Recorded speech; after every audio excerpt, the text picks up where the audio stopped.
17. Sefania 17.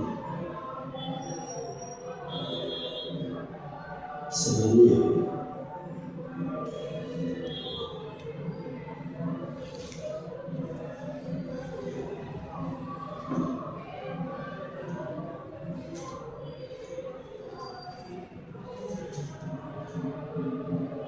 Sefania 3:17. Nisema sababu huu mwaka ni mwaka wa baraka. Bwana asifiwe. Amen. Ni mwaka tuliahidiwa baraka na siko nyingi, lakini haitakukuta. Lazima uwe utie bidii na usitafute ile ndio usipate. Kwa hivyo ni mwaka wa baraka, ni mwaka wetu wa baraka, na kwa hivyo lazima tuinuke. Kwa hivyo ni mwaka wa kuvuna kwa Bwana, ni mwaka wa kuvuna kwa Mungu wetu, wale tunaomtumainia. Jana ndio nisikia nikiimbiwa karibu. Ni jana nikasikia juzi na jana kuna karibu kanipa kwa leo kama imeniku tuliani ngiku leo kaweka uduwenu leo kaweka uduwenu leo kaweka uduwenu. Kwa hiyo nikasikia nikiimbiwa atakuja kufanya jambo jipya. Kwa hivyo nyinyi watakatifu mkae kwa utakatifu, msitoke kwa utakatifu, msijidanganye, kaa kwa utakatifu. Usione kama umedanganywa, usione kama umedanganyika. Mungu wetu sio mwanadamu atadanganya. Pia alikuahidi atakitenda. Ikiwa alikuahidi na familia atakutendea. Mimi nikasikia nikiambiwa, nikasikia hiyo karibu, nikajua tena nilitoka mkono wewe. Una bibi katolia hiyo bibi. Nilitoka mkono wewe. Kwa hivyo tusitoke kwa utakatifu. Bwana asifiwe. Unajua ndani ya Biblia kuna wale wanawake wasichana, wacha niwaite wasichana, mimi sitawaita wanawake. Walikuwa wasichana 15 na wengine 5. Lakini hawa 5 walijikapa vizuri, walibeba everything. Walikuwa nacho. Bwana asifiwe. Lakini hawa wengine 5 hawakufanya nini? Hawakubeba. Na wakati wengine kwa wale waliwaambia sisi mafuta yetu imetutoka. Kwa hivyo wakatoka. Wakati walitoka tu kwenda kutafuta mafuta, naye mmoja akafanya nini? Akaingia. Kwa hiyo unaweza toka kwa njia za Bwana uone na huyu Mungu amenidanganya miaka mingi. Huyu Mungu anasitaka kuniambia atanibariki. Anasitaka kuniambia atanitetea, kwani atatenda lini? Na kwa hivyo uone hakuna haja ya kukaa hapa, mimi nitatoka na utoke. Kwa hivyo kumbukaga hiyo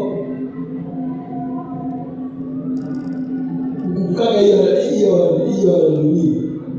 Yes, hiyo maandiko ya wale wanawake 5 na 5. Kwa hivyo unaweza toka tu na Mungu akunyamazie. Wewe uende zako.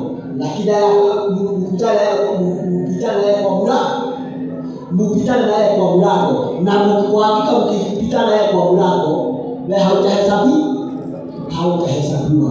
Na Mungu analekanga sura utajaribu kurudi mahali pale na utapa, kwa sababu wewe ndiye ulikosea, sio yeye alikosea. Wewe unataka akuje na wakati wako, na yeye ako na wakati wake. Kwa hivyo neno linasemaje? Linasema Bwana Mungu wako yu katikati yako, shujaa awezaye kuokoa. Atakushangilia kwa furaha kuu, atakutulisha katika upendo wake. Kwa hivyo hapa tunataka kusema nini? Ama neno linataka kusema pia Mungu wako upande pamoja na sisi. Kwa hivyo atatushangilia kwa furaha. Kwa hivyo atatukupatia kwa furaha. Mungu wako pamoja na sisi. Kwa hivyo atatufurahia. Atatukupatia kwa furaha.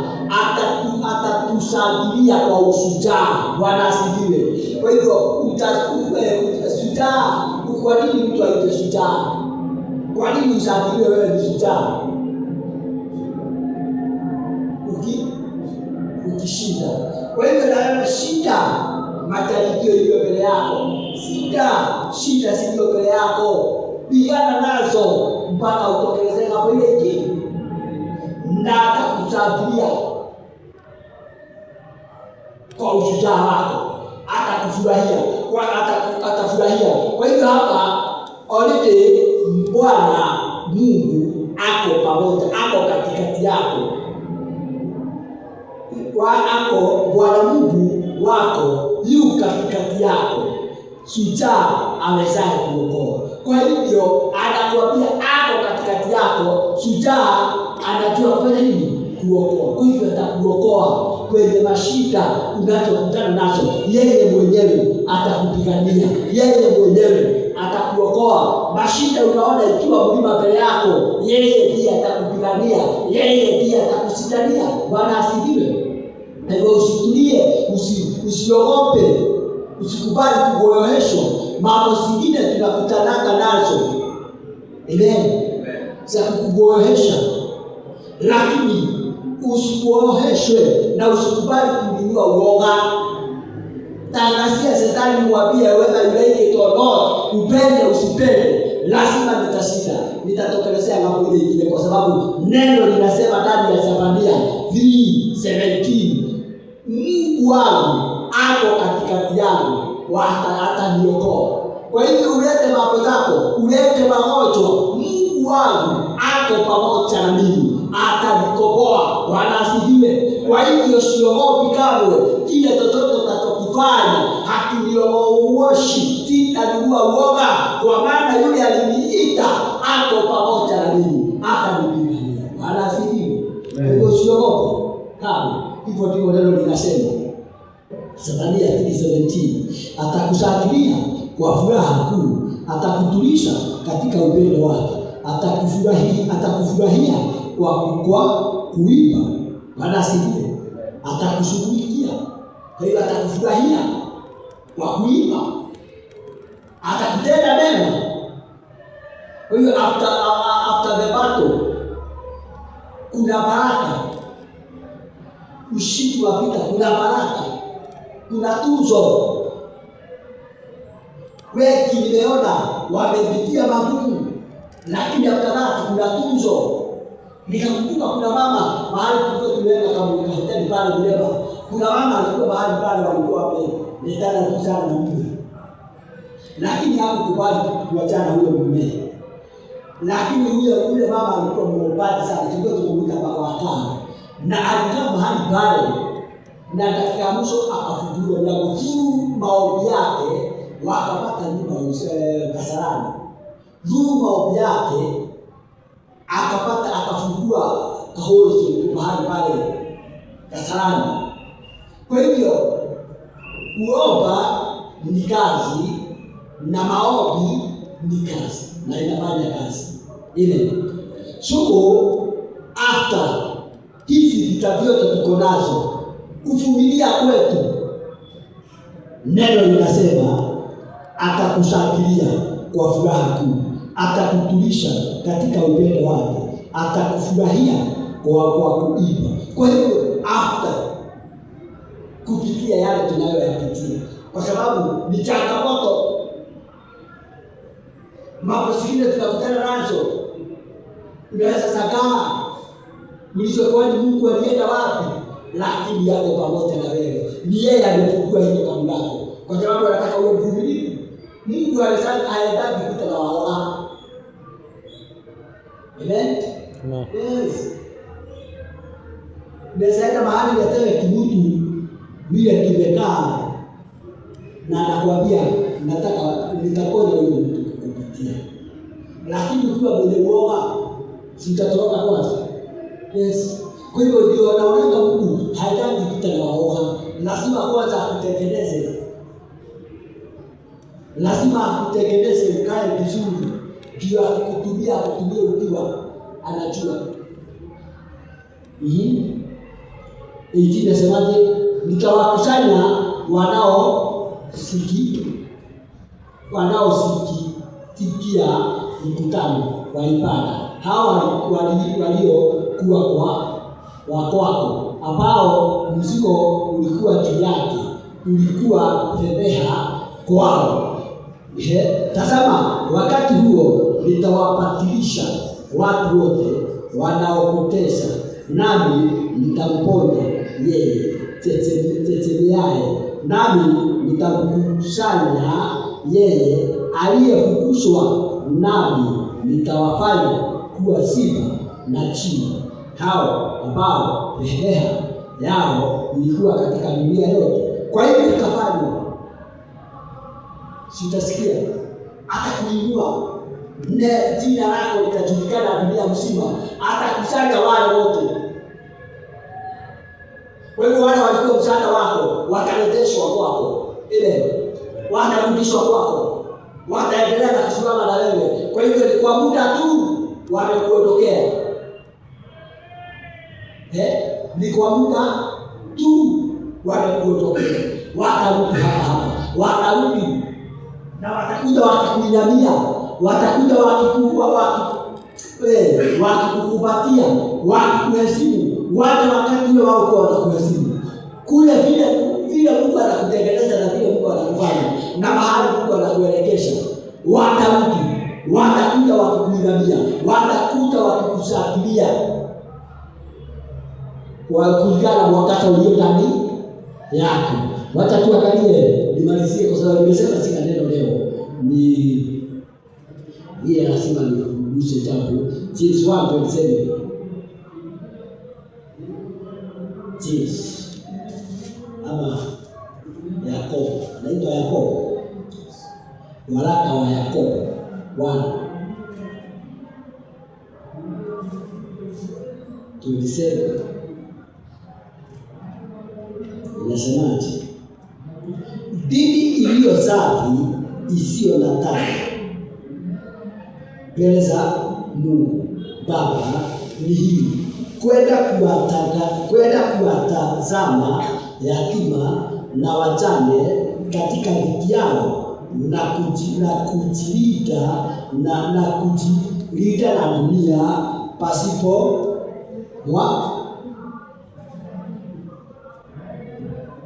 umeashika. Waraka wa Yakobo